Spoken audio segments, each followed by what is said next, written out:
Welcome to another edition of Inspired Stories, where leaders share their experiences so we can learn from their successes, how they've overcome adversity, and explore current challenges they're facing. Welcome to another edition of the Inspired Stories podcast, where leaders share their experiences so we can learn from their successes, how they've overcome adversity, and explore current challenges they're facing. My name is Anthony Codaspoti, and today's guest is Troy Hooper. Troy is the CEO of Pepper Lunch Restaurants, an international concept that marries fresh, high-quality ingredients with a unique do-it-yourself teppanyaki culinary experience. And we're going to dive into that more so we can all understand what that means. They currently have over 500 locations throughout the world. But before we get into the good stuff, today's episode is brought to you by my company, Add Back Benefits Agency, where we offer very unique and specific employee benefits that are both great for your team and fiscally optimized for your bottom line. One recent client was able to save over $900 per employee per year by implementing one of our proprietary programs. Another client is going to save over $1,200 per employee per year by implementing a patented construct that we offer. Results vary for each company, and some organizations may not be eligible. To find out if your company qualifies, contact us today at addbackbenefitsagency.com. Okay, now back to our guest today, the CEO of Hot Pepper Restaurants, Troy. I appreciate you making time to share your story today. Thanks, Anthony. Just a quick note there, Hot Palate America is the parent company of Pepper Lunch Restaurants. A lot of people get stuck on the hot pepper thing. It's actually black pepper, not a chili pepper. It's just it gets people tripped up for sure.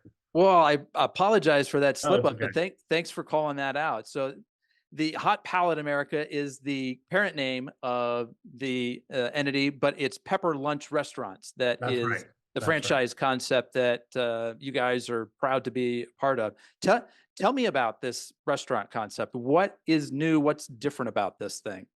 Yeah, so what's really interesting is that it resonates, I think, more today because of its business model than ever it had before, because of the way fast casual and QSR business is evolving. But 30 years ago, in 1994, a master teppanyaki chef invented the idea of taking what is traditionally this group or small group experience with a teppanyaki chef across from you, like at Benihana, as one of the brands we know here in the U.S. And there's lots of local family neighborhood ones as well, of course. But the idea of taking that from this full service, long format, experiential dining journey that you go on with that chef across the table, and paring that down to this QSR fast casual model. And basically, the thing that allowed that to happen was the invention of our proprietary patented induction heater, high energy induction heater in our back of the house, paired with this really unique iron and aluminum clad plate. So it's really an iron skillet without a handle, ultimately, that superheats and lets you cook your ingredients on your table in a very fast casual model. You order at a kiosk or a counter, you sit down with your drink, and in 3 to 5 minutes, we bring you this 500-degree sizzling hot plate of ingredients, and you can add your spices and your sauces and mix it the way you want, cook the meats the way you like, as if you were what we say is everybody's a master chef at Pepper Lunch, as if you were the teppanyaki chef. And that was the mission and the goal of our founding chef, was he wanted to bring this experience to the individual in this fast casual quick service model where you could get in and out for less than $20 and in under 20 minutes and get the same quality food, ingredients, and proteins at a very affordable price on the go, basically. And so this was a concept that existed. I think the idea was borrowed from Japan, right? But it was founded in Japan. Yep. Okay, so it was not a fast casual concept there. It was more of an expensive, nice sit down kind of an experience. So traditional teppanyaki is, right? Yeah. And so our chef converted the idea of a traditional teppanyaki experience into this fast casual model. He invented this actual business model. Not only did he invent the equipment to produce this experience, but he invented the entire genre in 1994. And so we're still the biggest and best version of it in the world. There's a couple of little, copycat knockoff mom and pops, a couple small chains out there that have copied the idea of it. But we invented it. And of course, there's nobody bigger at over 500 locations in 15 countries. So And And growing. so We've always grown. We grow consistently, and now we have high growth in the U.S. that's really cool. So tell me a little bit more about what the customer experience is like walking into the restaurant. Do I go up to the counter? Do I just seat myself and on the table is a QR code? Is this am I doing it Chipotle style, like kind of going down the line? Help me Yeah, understand. thanks.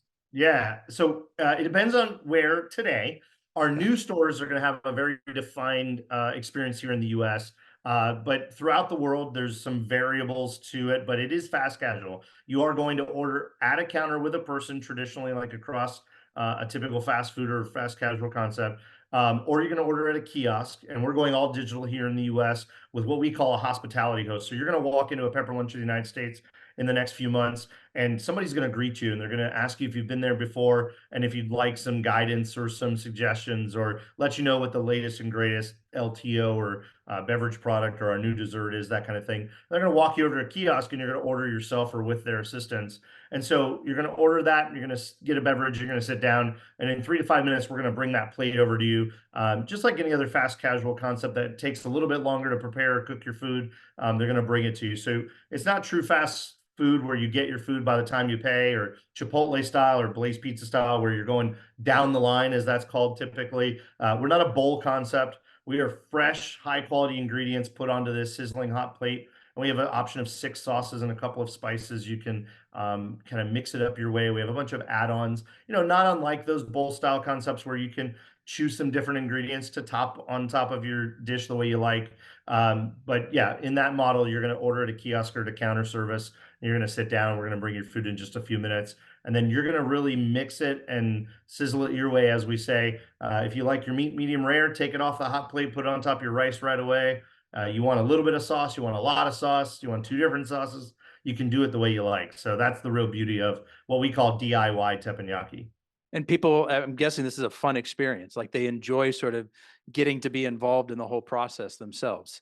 Yeah, I mean, we've coined the term experiential fast casual for that reason. When you hear that plate coming, you see that steam, you pour that sauce on there, and it bubbles up effervescently, and the meat's sizzling, and you're frying your rice. Like there's a whole little mini show to it, and you're really in charge of how that goes, right? And so people like to see how other people are doing it. But different from the full service competitors we have, our what I would call our family of cuisine genre. The Korean barbecues become very, very popular. The Japanese version of Korean barbecue is called yakiniku, with a brand called Gayukaku, which is very large and growing and getting popular in the United States. Those experiences are awesome, but they're generally going to be group experiences. They're generally going to be 45 to 90-minute long cooking at the table experiences. They require the implement of some kind of cooking apparatus in the table and extra ventilation, things like that. And generally, they're going to cost, $35 to $60 a person. For us, you're in and out in 20 minutes for under $20. You can come by yourself and have the same experience as if you came with a group of 6 or 10 people. So that's the real secret sauce, so to speak, of Pepper Lunch that makes it really unique, in that you can enjoy it anytime, as many times. You don't need a group. You don't need to feel strange coming in by yourself or with just 2 people, because you're not 2 people sitting in an all-you-can-eat experience. Kind of, it's an individual menu plated item that you choose, and you just make it your way. And I love how there's that education component, because somebody walking in, at least here in the States, who, they haven't come across this concept before. Okay, what do I do? Hey, we're here to help. Like, let us walk you through it. What questions do you have? You choose this, you choose this, you choose this, right? Yeah, we believe in deep hospitality. I mean, at the end of the day, the Japanese are, in my opinion, and opinion of many people of the world, some of the absolute best, if not the best, in hospitality as a society, not just in food and beverage, not just in hotels or in tourism, but just as a culture, just as a people. And so that's a really, really important element of our experience, that when you come in, you're authentically welcomed in a Japanese way, that we extend this deep hospitality and deep connection with our community and our guests when they come in, and we keep in contact and we build community with them over time. It really has what has allowed this brand to have this ubiquitous awareness among the Asian people of the world, because we're in almost every Asian nation of the world. And they, of course, travel and move, and we go and visit. Western cultures go and visit the Asian countries, and many, many people discover Pepper Lunch organically that way. And so it's really important to maintain that brand culture of a true deep hospitality connection to our guests. Now, with over 500 locations, I'm going to guess these aren't all corporate owned. Is there a franchise model at play here? Yeah, it's mixed. So we do own about 23% of our stores corporate, 126 stores in 3 countries today, Singapore, China, mostly in Hong Kong, and Japan, of course, as well, where we have 60 corporate stores. But we are a franchise model in every country we're in. We have franchises, except for Singapore. It's funny. Singapore is the only place we don't have franchises, but it's just a small nation. We own all 36 stores there. But yeah, we are a franchise model, and particularly in the United States and Australia and Canada, we focus heavily on the franchise model for expansion. And so, are you guys currently looking for more franchises? Yeah, so we're Franchisees, I currently guess. yeah, and we do grow organically with our existing and new franchisees around the world, sort of on an organic, natural basis of about 5 stores a month currently, and have been doing that for the last few years. In the United States, we're actively advertising, telling the world, telling the nation that we're really looking to partner with the best in class multi-unit operators, folks that are existing or have experience in multi-unit, fast casual QSR operation, ideally, or any other restaurant or hospitality style brand.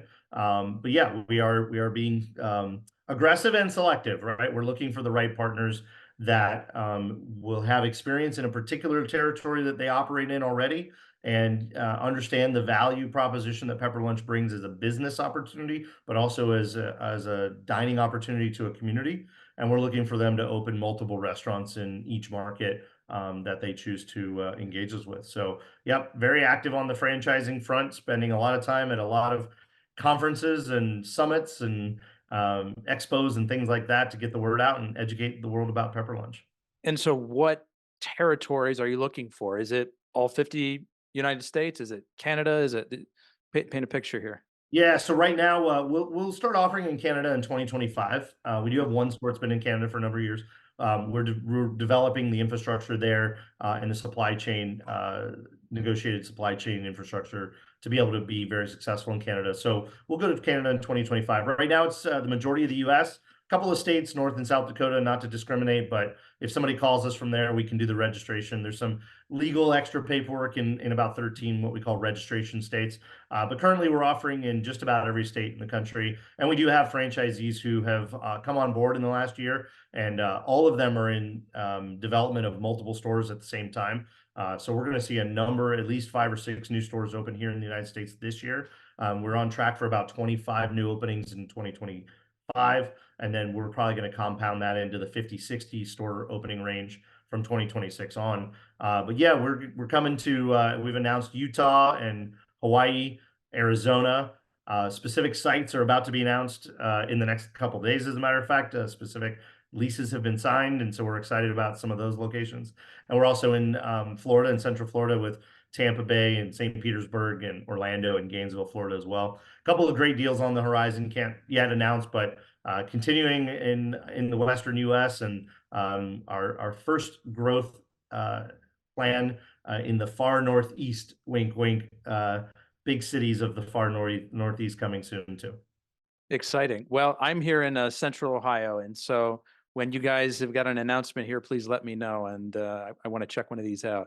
Well, believe it or But not, Anthony, we actually have somebody who, one of our franchisees today, has an option, the first right of refusal for Ohio. So if somebody else steps up and says they want all or part or major markets in Ohio, he'll have that first right, but we can knock him out if he's not ready. And we're ready to come to Ohio. I love Cincinnati, spent a lot of time in Dayton, and would love to spend more time in Columbus as well. well, there you go. If anybody's listening in the Ohio area and you've got experience in this space, you're looking for a new franchise concept, something new, exciting, and fresh, Troy Hooper's your guy. So, and let's talk about that a little bit. Like from the franchisee perspective, somebody who's experienced, they have, some other restaurants, some other concepts that they own.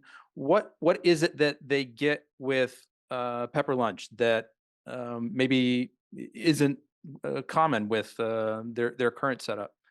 Yeah, so I always go to the business case side of it first, the operational. I'm an operator. I started as a chef in my career and and came up in running, large organizations and operations, luxury venues and things like this. So I always go to what does it mean to the business operator first, and in this day and age, obviously there's a lot of pressures. There always are, but the pressures are increasing both on cost of labor, the lack of availability of labor, especially skilled and culinary labor, and as well as supply costs and demands that are required to kind of open and operate a restaurant successfully from a financial perspective. Pepper Lunch, and this is the reason I originally got very interested and involved with them, is Pepper Lunch has several of these differentiating value propositions that are very unique to it that you can't find in many or most other concepts in the QSR fast casual space.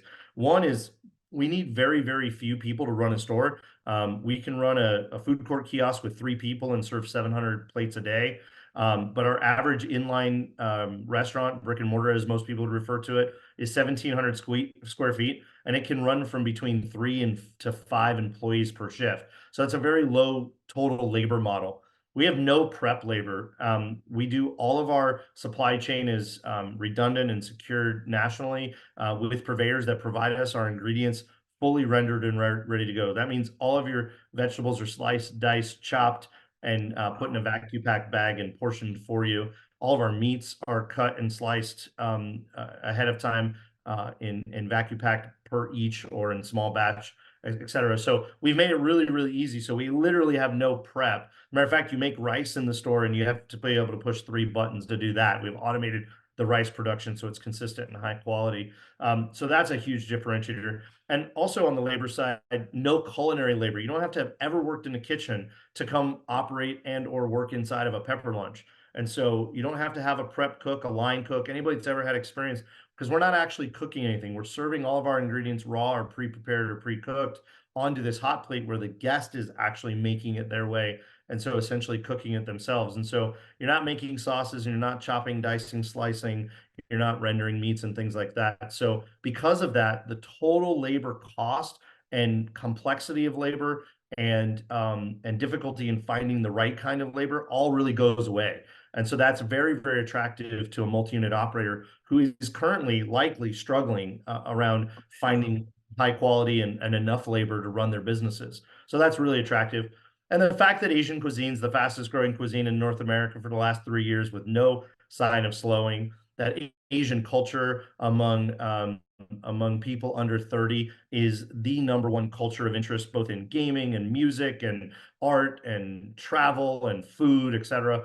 And so because the young people of America are so enthralled and engaged in the Asian cultures overall, it makes Pepper Lunch a very interesting and attractive food product to be able to provide to people that are looking for those new and innovative and different experiences. And by the way, our food is not unapproachable. It's protein, rice, and veg. If you like meat, chicken, fish, shrimp, tofu, veggies, and you want them grilled with some rice or pasta, you want to put some different sauces and toppings on it, that's all we are. And it's so it's very approachable as well. Not It's not, super exotic. People don't have to yeah, be it's not worried super like, "Oh, exotic am I or gonna like this?" unapproachable. Yeah, Yeah. exactly.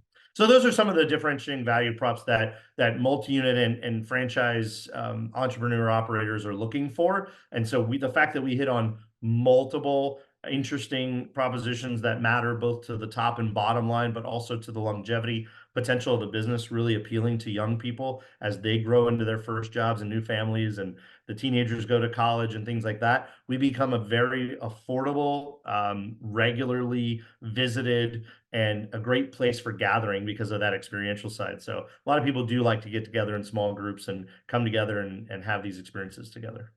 I can see one of the really attractive things is that low labor requirement. You don't need a lot of employees. Boy, everybody I talk to, and I don't care what the industry is, they have the hardest time finding people. But some of these lower paying jobs like fast food workers seem to be some of the hardest hit. And I would think that if you're in that space, this is one of the biggest challenges that you're facing on a daily basis. And so you're telling me you can run a shift with, what'd you say, 3 or 4 people? 3 people, yeah, three And to how does five that people at compare peak. to like a, I don't know, a McDonald's or a Subway or like a Walk into a Chick-fil-A and count the heads, right? Like, and Chick-fil-A is an extreme example, right? They do huge business, but anybody doing $2 to $3 million in sales per store, they're running on 8, 10 12, I definitely some brands 15 to 16 people per shift. And most of those are part-timers as well. So, you have to have a lot more of them on the payroll, so to speak. With us, when you really can run a store at peak, and when I say 3 to 5, I mean, off peak, you need 3 people to sort of operate the store just at any given time. But when you're humming and it's lunch hour, dinner hour, late night, whatever that is in that store, 5 people generally is all you'll ever need to run a store. Compare that to on peak at any of these fast food restaurants, which, yes, if you went in today and counted heads, they're not going to have more than 5 or 6 people. But if you did it 2, 3 years ago, they would have had 12, 15 people. It's just the fact that they're running very lean and things are taking longer and accuracy and quality are going down is because they can't find the people, right? So because of our model, we actually are able to pay more. Our franchisees generally pay significantly more than minimum wage, and certainly more than the market bears. And we also, because we give a decent sense of hospitality, we bring you your food, we tell you how to sort of engage and do the thing, and tell you about your sauces, and we check back in on you. It's this sort of pseudo, what we call kind of like a heavy fast casual, where we want to give you some attention and hospitality during your stay. We're going to clear the table for you. We're not expecting you to sort of bring the food on a tray and then tray your food to a dump station on your own. That little bit of extra results in tips. Our staff today in the US is realizing between $3.50 to $5 an hour per employee just in tips and in a fast casual model. So they're doing pretty well. And so because of that, we tend to have great retention. We tend to have less people being willing to work more hours. They don't feel like they need to have 3 jobs. Maybe they have 2, maybe they have 1.5 jobs to meet their needs. And so for that, we get some great consistency and some great quality of service from our employees, which are very, very proud to be a part of the brand. That's cool. Can we talk about the financial aspect of this from a franchisee point of view? Like, what is their investment? What do they, look like the return could be? Yeah, so I can speak to what is fully disclosed in our franchise disclosure document. That is the federal and nationally distributed version. So basically, the only thing I can't talk about is EBITDA or net returns. That would be a financial claim that we can't make. But yeah, our stores are above average. Today, if you were to go out and look for a franchise restaurant concept in the QSR fast casual space, you're looking at on an average gross revenue of $1.2 million in that industry. We're at 1.5 million average unit volume, and we have stores doing up to 3 million. So, that's well above the average, which is fantastic. I can't say specific numbers around EBITDA, but when we just had that conversation about labor, if you're in this business and you understand what I just said, you understand that the EBITDA is much, much higher at a pepper lunch generally because of the lack of prep, low labor model, no skilled labor. You're paying less people, less money overall. So your return should be significantly above average. But to get into the business, we currently require a 5-unit commitment. That 5-unit commitment is paid upfront for all the fees. So it's a $150,000 investment upfront to license a territory. And then on an individual store basis, depending on where you are in the US, basically we're looking at the high 600s to the high $700,000 range to open a standard inline brick and mortar 1,700 square foot store. Where we're light in equipment generally compared to most restaurants.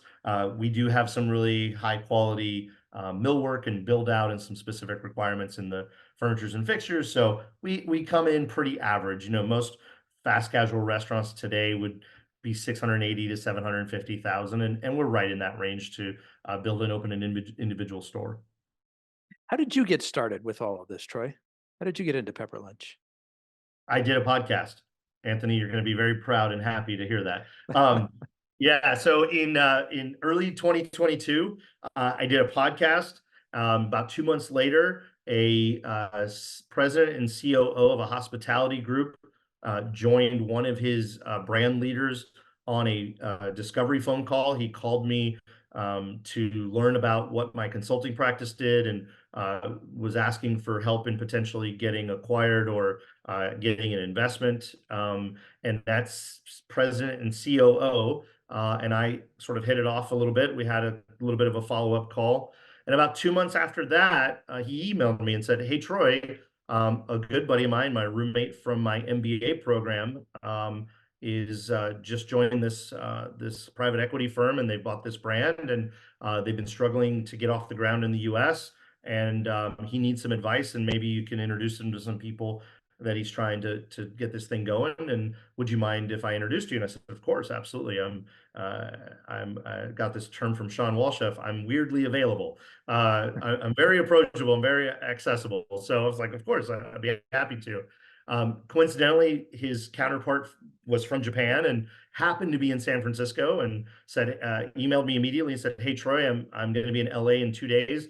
Can we meet at the hotel at the LAX and have a visit and learn about what we need and learn about what you might be able to help us?" And so we started that meeting with three questions. Um, I said, "Are you open for dinner?" Yes. "Do you sell any food at dinner?" Yes, because of the name. "And are you willing to change the name in the United States?" He says, "If you think we should, we're willing." I was like, "Okay." That's how this started. 90 minutes later, he asked me if I'd be the CEO of the holding company and take a very deep involvement. Of course, there was much more conversation and proposals and things that But you came. made a great first impression, huh? It worked out. It worked out Yeah. because at the end of the day, yeah, he was trying to stitch something together that we already had the formula for. He was trying to create, draw the map to success, and we already had the roadmap built. So, we were able to, I was able to say to him, "Look, what you're looking for is exactly what my consulting practice was built to do, and that is to help emerging brands establish themselves, build their infrastructure, and scale at speed while improving the quality of their brand." That's what we did. So ultimately, two things happened. They asked me to come on insourced as the CEO, and they hired my consulting firm initially to help build the strategy and the budget and the initial infrastructure development. And that has morphed into essentially insourcing my entire team so that this is the only thing we do. We are all on staff, employed, part of the brand now, because A, we believe in it so much for many of the reasons we've shared and more. We enjoy it. We think it's fantastic. They're an amazing ownership group in the private equity and holding company infrastructure. Team is phenomenal, and they just believe and trust in the people they put in place to do what they do really well and give them the appropriate resources. So all the stars aligned, Anthony. At the end of the day, all the stars aligned. I went on a first date. We got married in a couple of months, and we've been happily married ever since. Right. At the end of the day, for an analogy, that's kind of where we're at, and it's been a great match, and we're having a lot of fun with it, and just enjoy. At the end of the day, my favorite thing is to take people to a pepper lunch and see them enjoy it for the first time. And then really my second or most favorite thing, to be honest with you, is 3 days, 4 days later when they text, email, call me, write me, whatever, and say, "Oh my God, I'm craving it. I have to get back. I'm taking my friends this week. It's just so, it's in my brain. I can't get it out. The flavors are on my tongue. I want to go back." So those are that's just a lot of fun to have a brand you can really enjoy and have fun with along the way. That is a lot of fun. Yeah, I appreciate you sharing all that. I'm going to shift gears on you a bit though, and because a lot of times people see business owners and they see sort of the fun and the good side, the upside to everything, and they're like, "Oh man, that guy's got it made. Things just work out for him. He's just got the tools, he's got the gifts, he's got the connections." And what they don't see is all the hard stuff behind the scenes, all the hard stuff that we came from before, because that's the stuff that's maybe not so fun to share. But every business owner, every business leader I've ever talked to has got piles of these stories where they had to overcome some really big challenge. And I would love to hear one or more stories from you, something big that happened to you that you had to figure out how to get back up from and fight through. Well, I really appreciate that about both you and your show and your thesis of sort of the storytelling piece of this. That's really important because you're right. Most people flaunt their successes, and good begets great and great begets greater kind of idea that we can't show the other side and we can't show our vulnerability. As a matter of fact, if you go to my LinkedIn page, only two posts ago, there's a picture of my arm with an IV in it, and I'm stuck in a Kansas City hotel room at a conference where I was sidelined from making it to my speaking engagement because what I thought might have been food poisoning ended up being basically a stomach virus. I put that on the internet. I put that in out there. And I'll tell you, three of the most viewed, engaged posts I've ever put on social media ever have been the things that were about personal struggle, strife, or challenge that was me showing that other side. What is the other side of this? On a Saturday at an airport, when I'm surrounded by people going to wonderful places on vacations, I was headed to work. And it was the first time my son cried because it was the first time he realized I was leaving. Like, he's very young, he's 3.5 now. And the very first time he kind of realized that, oh, daddy's actually going away and it's going to be days. And he was sad about that. Like, of course, breaks a father's heart, right? So on that Saturday, I get to the airport and I'm in this beautiful lounge. I'm flying business class. I'm going to Asia. What a wonderful life. But at the same time, what a not easy life, right? There's another side to this, right? And that's called not being home with your family. That's long days and long weeks and lots of time away grinding in the midnight oil. So I think it's really important. So that to be said, certainly I have stories. Thanks for putting up my IV arm. By the way, my nurse was phenomenal. Came to the hotel room, took great care of me, got me back on my feet for sure in very short order. So, but I That's think that's terrific. important. Yeah. So, I mean, to give you a story, as we talked a little bit before we started recording the show, certainly we all have many of these stories, and I have plenty of instances where things didn't go right. For 15 years of my career, I had a turnaround consulting practice where we would go in and take over hospitality assets that were in distress, failing, near closing, were bought out of, some sort of bankruptcy or distress sale and needed to be turned around. And so I'm a glutton for punishment. I like to walk into hard things. I like to make hard things better. I like to create success where others were not able to. Certainly makes you feel good when you're able to do that. But most importantly, I do that because I have a great team and I always build the best teams I can possibly put together. But in that world, I chose for 15 years to live in strife, to live in toxic employee environments, people that have been abused and suffered and all these kinds of things. So getting to the end of that 15 years, I had spent about 18 months with the Kiwi team, our partnership team, developing a new concept to bring to the market. And after about that 18-month period, we had started to seek some investment. We had gone out to say, okay, we need to build a handful of these, and we think we've got a great thing, and we want to bring this to the market. We're going to take investment, and we're going to go build a couple of these and work it out. We're going to refine and tool and build what we think is the next great concept. And on March 17th, 2020, dramatic pause for everybody to remember that day, Mhm. I was standing at the lobby of a glass building in Pasadena, California, with my partners at Kiwi, and we were expecting to conclude a meeting to receive a sizable check to get an investment to build this brand from the ground up. And instead of receiving that check, we received a lovely note from a lovely young lady who came down from the office on high and said, unfortunately, due to the circumstances we're experiencing, we're not going to be able to conclude this deal together today. Wow. We'll reconvene in a few weeks once everything has sort of sorted itself out. As we all know, we thought we were going into a 2 to 3 week sort of lockdown, everybody keep your hands to yourself, stay home kind of environment. Little did any of us know that it was going to be a year and a half, 2+ years, depending on where you lived. And I'm in Southern California, where we were on lockdown hard for a long time. That evaporated. That opportunity went out the window. And quite frankly, Anthony, I had no plan B. I had put 18 months into this. I had sunsetted our management clients, our turnaround business. We had concluded the projects in a way so that we could then put all of our time, energy, and effort into launching this great new idea we had with this wonderful new money we were about to receive, and it just evaporated. And so what next, right? And so that's the hard thing. That's the start from zero. And I'm a big follower of Gary Vaynerchuk, Gary V. If you ever anybody, he talks about all the time. He's like, if I went to zero today, I would be okay. The question is if you went to zero today, could you be okay?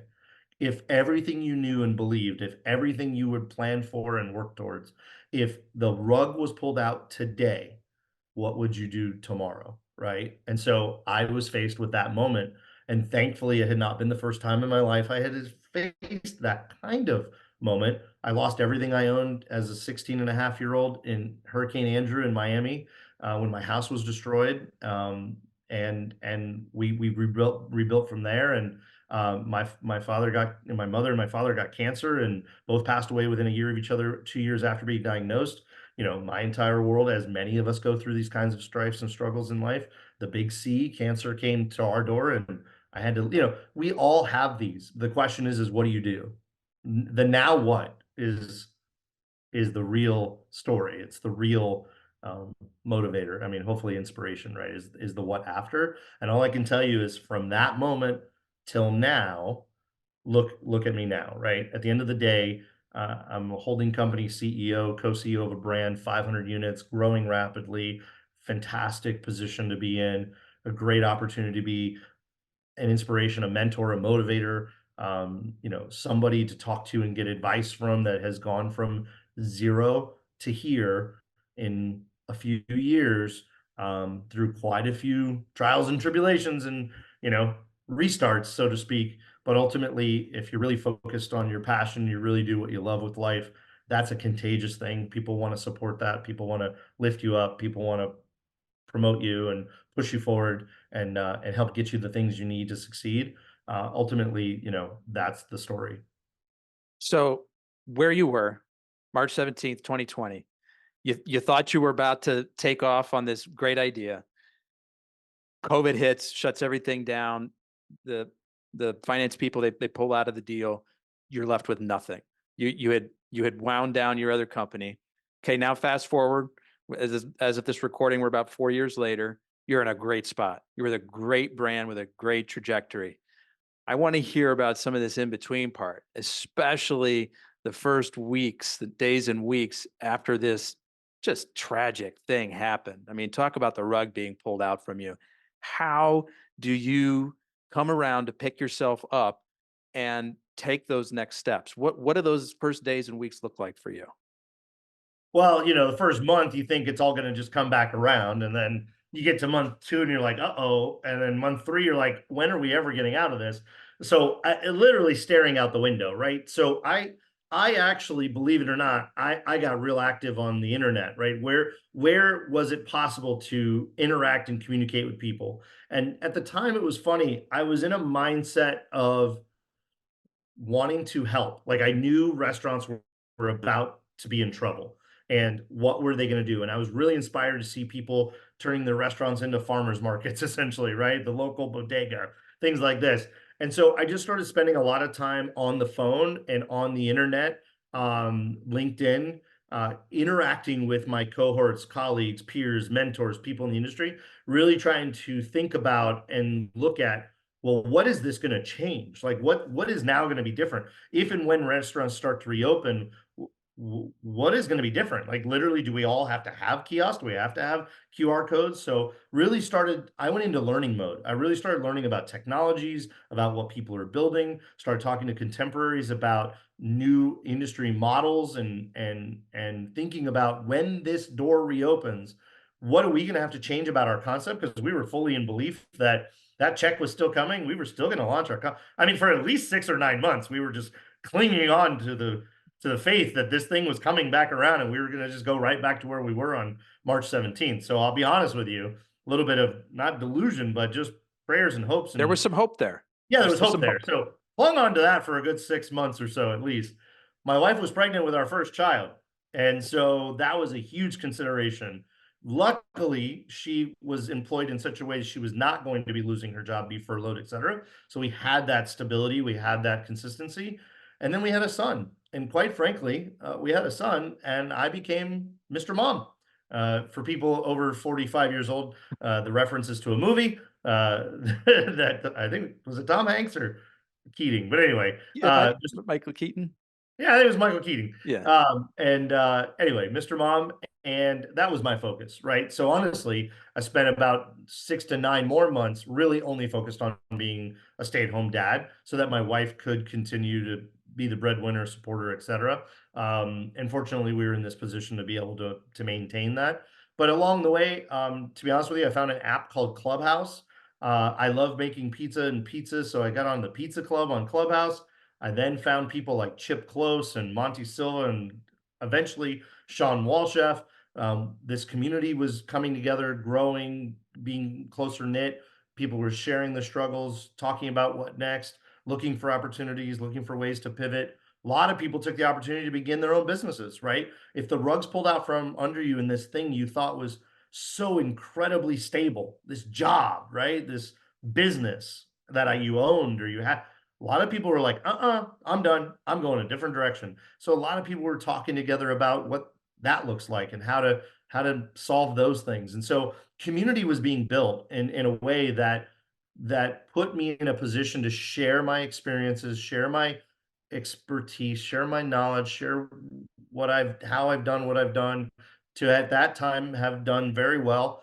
And it just blossomed. And the by the mid 2021, late 2021, um, our book was full. Our consulting practice, I was back to work. I was helping emerging brands get back on their feet, retool their concept, refine their concept, create new concepts, develop the plan and the infrastructure, strategy and the budget and all that goes along with growing a brand. So we're helping brands with their plan to grow. The phone started ringing from private equity and venture capital firms that they had made investments that they needed help with, and on and on and on. It just snowballed. It just organically happened from building a strong relationship inside of an amazing community of people in this industry. The word was on the street. People called Troy and the team for advice. We gave it all away for free unless there was a scenario where it made sense that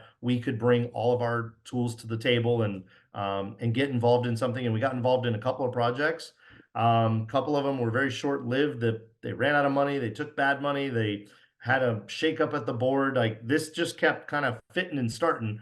And then all of a sudden we were ready, and Pepper Lunch called, and we were able to sort of juggle quite a bit, both sides of that for a while. And luckily some of our projects were on their back end of their engagement when Pepper Lunch called. So we were really able to pivot and take a real big bite off of this apple, so to speak, and really focus deeply on this opportunity.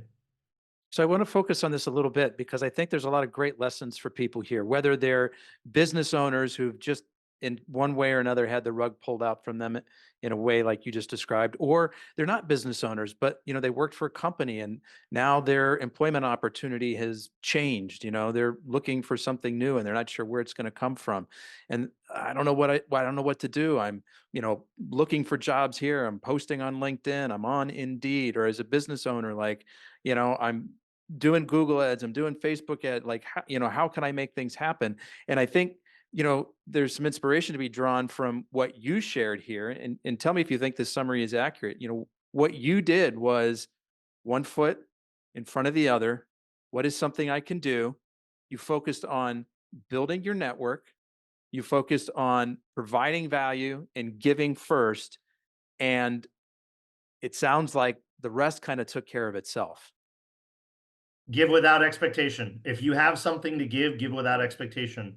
If you have a dream, no matter what that is, doesn't matter if it's a business or a title or a second home or a first home, whatever your dream is, tell everyone. When you share what your hopes, dreams, and desires in this world are, and you do that freely and comfortably and confidently, the passion associated with the tone and energy that comes out of your face is infectious and inviting. And if you tell enough people, people will want to get on that ride with you. They will ask to join that journey. And that's exactly what happened. I came up with an idea of this concept called Nourish. We wanted to have a micro food hall in a very small modular format. We could plop anywhere in the world for 300 at the time, 350K. Now it's a lot more, but and we wanted to bring clean, healthy food that was delicious and delectable, and not just salad and not tofu and not just salmon, to the world at scale, at speed, etc.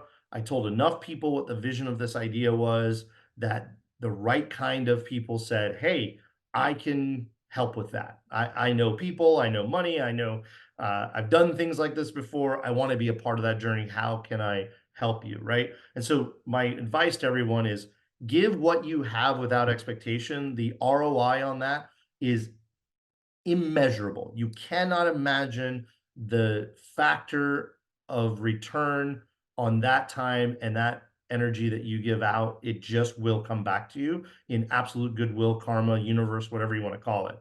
The second is tell everybody what you're trying to do, why you're trying to do it, why it matters, what you're trying to solve, what it means to you, who you're trying to help, because that is an infectious magnet. A phrase I kind of got coined or something. I don't know. People said I came up with was, you know, be the magnet, not the billboard, right? Don't just put up a sign that says Kiwi Restaurant Partners, we help emerging brands scale at speed while improving quality. That's an advertisement.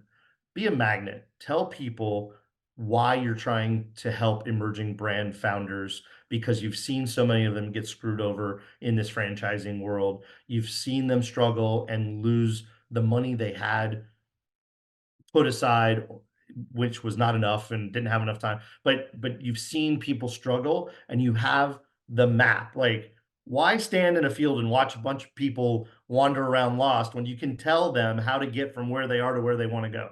If you have the map, you have the formula, you have the answer to the test, just give it to them. And if you do that, the gratitude will pour in and the results of that will be the right kind of people in your sphere, in your community, in your in your world, and the great benefits of that cannot be manufactured. You cannot will success into being.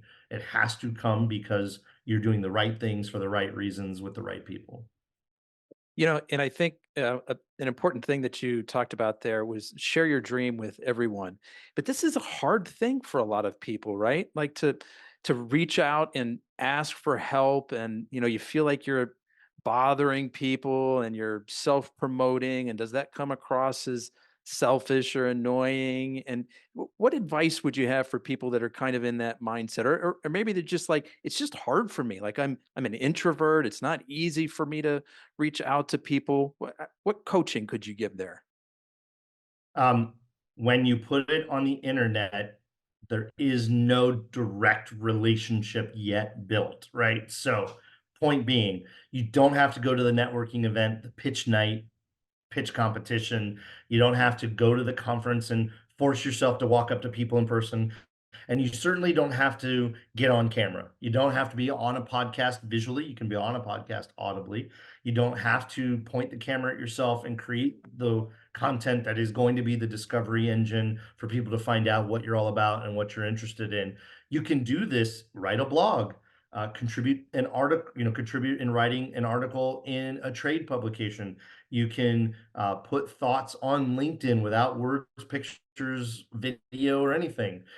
There's many ways for you to share your knowledge, experience, passions, and interests, right? And by showing the whole part of you, as we talked about with you putting up a picture of my arm with an IV or me standing, crying in a luxury lounge, God forbid, at LAX, because my kid was upset I was leaving. Like, just be a whole human being and put it out there and put it out there in tiny little bites. What do you know that other people don't know? What do you have an opinion or a perspective on that is yours and others may benefit from hearing it and being validated by it? Just put it out. Just what are you thinking about? What are you working on? What are you trying to achieve? Put those phrases, pictures, memes, video, audio clips, whatever out on the internet in those environments like LinkedIn for Business or trade publications or speaking on a panel at a conference, whatever that is, get your voice out there. Somebody wants to hear it, and it's going to 1000% going to be the difference in you achieving your goals at the highest possible level faster with the least resistance. Period. End of story. I am telling you, I've been 48 years on this planet. I've been in business in one way or another for myself for since I was 16 and a half, 17 years old. I've been an academic, I've been an employee, I've been a lot of things, and nothing has ever been the clearest unlock to success, the clearest, fastest path and least resistant path to where I wanted to get to than interacting with a community of like-minded people that are trying to do the same thing, because the amplified energy, the amplified effort that that will bring will get you further, faster, and to where you want to go in the next step and the next hurdle and the next goal will all come much, much easier and much, much faster if you pour in to a community that is supportive like that. So people listening to this, Troy, they may say, well, Troy, that's great for you. I mean, you had this innovative concept, Nourish. You had something interesting to go out and talk about that, would capture people's attention. Also, they may be saying, hey, this was easy for you. You found this network of people, who were also interested in this, healthy food space in the same way that you were. But hey, I'm the owner of a marketing agency, and trying to grow my business, and I don't know where to find that community. And I do a great job with the service I provide, but it's not so novel or innovative. Like, I can't do what you did. What do you say to that? I don't care what you do. I don't care if you want to look, just go on TikTok for God's sakes. Go on TikTok shop and watch videos for 20 to 30 minutes. There's not a niche on this planet that there isn't a buyer for it. And at the end of the story, thank God for something like TikTok to show us that. But I am blown away every day at what people are able to do. There are avatars or what are called NPCs, non oh hell, I don't know. I'm not a gamer, but NPCs are the people inside of games that are not controlled. They're computer controlled, right? They're essentially mindless people walking Non-player character. on player character, right? There's a niche on TikTok of people going live as characters and interacting with people as like people who love gaming and let's call it anime or manga or just sort of this virtual world or fantasy world type people that are into cosplay and Comic-Con and those kinds. That's a massive organization of humans around the world, and there are people on the internet who get paid through tips, through contributions to their Venmo or their Patreon or whatever by playing these characters on LinkedIn Live 6 hours a day. If somebody can make a living doing that, I don't care what business you're in or interested in, what product you want to write a book, you want to write an ebook, you want to sell paper mache flowers on the internet. There is something for everyone. And my front porch is proof of that because Amazon arrives at my door just about every day because my wife finds all of these things. So the reality is there is a community for everybody. And by the way, don't only stay in your genre. A marketer of real estate services, right? Niche, can learn from other kinds of marketers, from other kinds of business owners. You can unlock and do something very different in your niche by observing what people have done in other industries and niches. So cross-pollinate. Marketers need to be in rooms with non-marketers and with business owners and with executives of corporations and and vendors. Some of the best knowledge out there are vendors, people that you hire, contractors, or people you buy products from, or people your business interacts, your company you work for interacts with. Those vendors, they go to a lot of businesses like yours. They see a lot of employees like you. They have outside perspective. That's all I'm saying. Get out of your bubble and get some external observation and perspective on whatever it is you're doing, whatever message you're trying to convey, whatever goal you have for yourself, professionally, personally, or otherwise. If you do that, you will see more, hear more, experience more, achieve more ultimately. Look, easy? Not easy for me. You said, oh, Troy, well, it's easier for you. Tens of thousands of hours of my time for free, giving out advice, asking questions. well, wait a minute, this is what I would tell somebody to do, but how did you do it? Because I don't know it all. I don't know what I don't know, and I'm extremely curious. So I spend an ungodly amount of time listening and observing and asking questions of all kinds of operators, entrepreneurs, founders, franchisors, franchisees, vendors. How did you start that restaurant tech company? Where did you come from? Why did you pick this genre? Most people's story is not linear, right? Most people that started this thing doing this thing now, it's not what I'm a former super yacht captain. I was a chef. I was a corporate. This is just the short story. I was a Procter and Gamble national head of sales, 326 salespeople under me. I was a super yacht captain. I'm certified in every manner of scuba diving instructor level on the planet.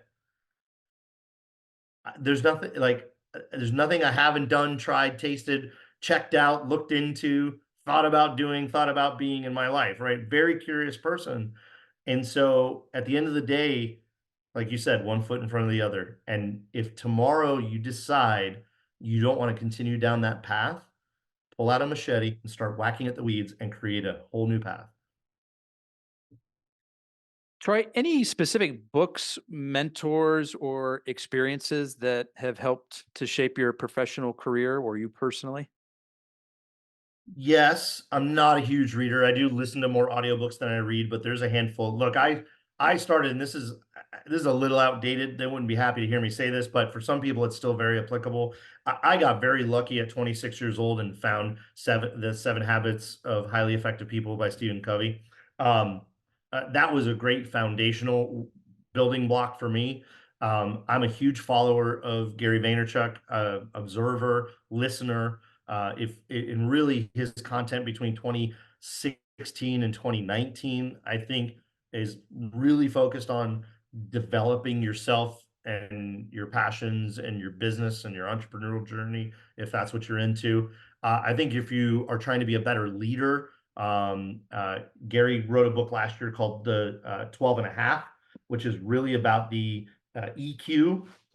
I dropped it. I tried to reach for it. It's about the EQ of leadership, and so understanding that no matter what business you're in the people business. No matter what employee or employees you have in or around or above or below or side by side to you, everybody's a human being, and we need to really think about each human as a human being individually.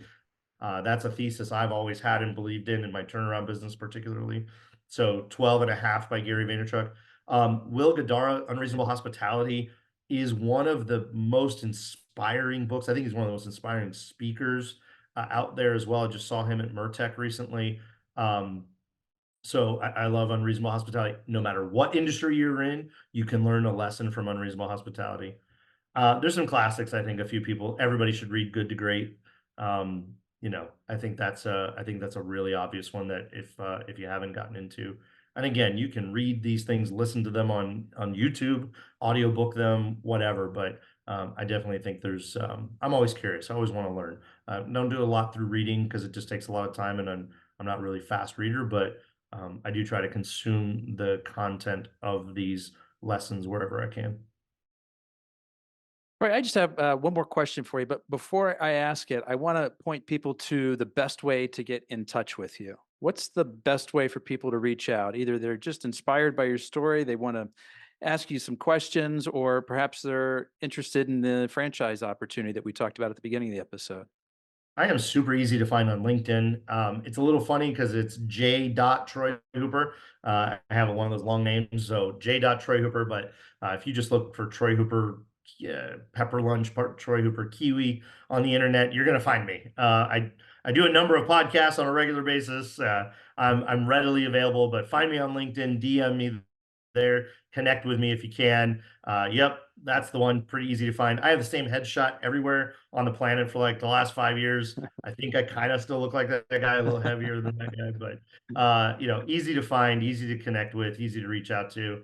If you're at any restaurant, conference, convention, expo, summit, etc., franchising related, also, I will probably be there in person at every one this year. So easy. Please just come up and grab my attention. Love to say hi, and always curious about what are people working on, what are they struggling with, and if I don't have the answer, maybe I know somebody who does. Can I make a connection? Can I make an introduction? Can I point you in the right direction on something you're working on? So that's just my way of going about the planet. That's great. Super accessible. Okay. So last question for you, Troy. How do you see your industry, the fast casual space, evolving in the next 5 years? What do you think are the big changes that are coming? Yeah, we're going to see a lot more automation and robotics, AI in the drive-through. I would say that most people in the restaurant industry don't know what I'm about to say directly, and therefore 99% of consumers don't know. But there's almost 1 million drive-throughs in the United States that the human you're speaking to is either not in the building, if they're a real human that you're at, or they're actually an AI. And that has actually been a great innovation for drive-through. Speed has improved, accuracy of your order has gone way up, average spend has gone way up because AI will make that suggestion all the time, will make that upgrade or that upsize or that add-on item suggestion. That coupled with display itself is really interesting. We're gonna see a lot more of that kind of thing. AI in relation to within 5 years, we will not be pulling credit cards out of our wallets anymore. You probably won't be carrying a credit card. There's companies that are working together in collaboration for a menu display to an ordering display that also recognizes you through a camera. So facial recognition for payment and loyalty recognition is and customized menu display, customized item suggestions is coming in the next 3 to 5 years. Robotics continues to grow. Production is catching up to the demand for many of the robotics. So we're going to see a lot more robotics around cleaning the stores and retail and restaurants, and a lot more around production, like the fry station. Chipotle is rolling out the same product that flips burgers, that makes fries, Chippy, Flippy, whatever they call it. It's the same robot from Miso Robotics. We're seeing vending explode. So again, all automation, computers, robotics, AI, it's both to help improve and enhance the experience of the customer, also improve and enhance the bottom line and the business productivity of the business, but also offset this labor challenge, which is not going to get any easier. The reality is a 16-year-old today is not interested in working at a fast food restaurant most of the time.